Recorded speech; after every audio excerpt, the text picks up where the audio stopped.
Et voilà, Adrien Quatennens, le député de la France Insoumise. Bonsoir, bonsoir, enchanté. Un petit mot peut-être de cette arrivée. Olivier Faure vient d'arriver, Stanislas Guerini, David Cormand.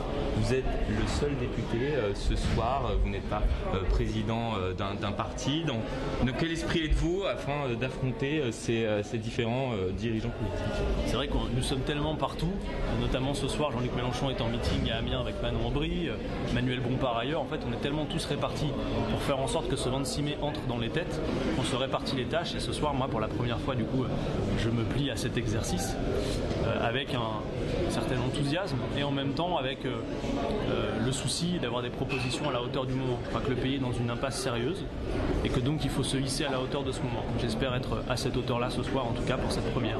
Est-ce que vous êtes serein ce soir avant d'affronter? C'est un exercice nouveau finalement pour vous?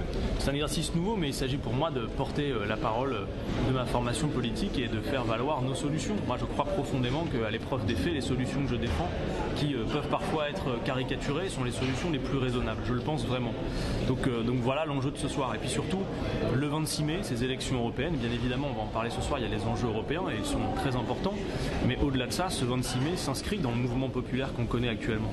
Le vote des européennes, le 26 mai, n'est pas un à côté du mouvement de contestation populaire qu'on connaît depuis 4 mois dans le pays. C'est une étape de ce mouvement et une étape que je juge décisive. Voilà les principaux enjeux de mon point de vue. Vous êtes entretenu régulièrement avec Jean-Luc Mélenchon afin de préparer ce débat important pour la France Insoumise, puisque justement vous voulez faire de ces élections européennes un référendum anti-Macron, ce sont vos mots? De fait, ça va le devenir. C'est-à-dire que tout le monde voit bien qu'aujourd'hui, par-delà les enjeux de l'élection européenne, il y a un contexte particulier dans ce pays qui va faire que le 26 mai, on vote pour la première fois depuis qu'Emmanuel Macron et sa majorité sont au pouvoir.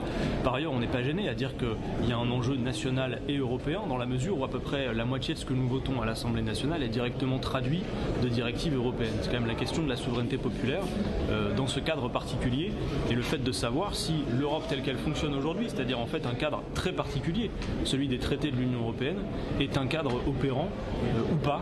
Moi je pense que ce n'est pas le cas pour faire face aux défis auxquels nous sommes de toute façon confrontés. J'en cite qu'un seul, la question climatique. Je crois que dans le cadre des actuels traités, on ne peut pas solutionner cette question et j'ai pas mal de propositions à porter.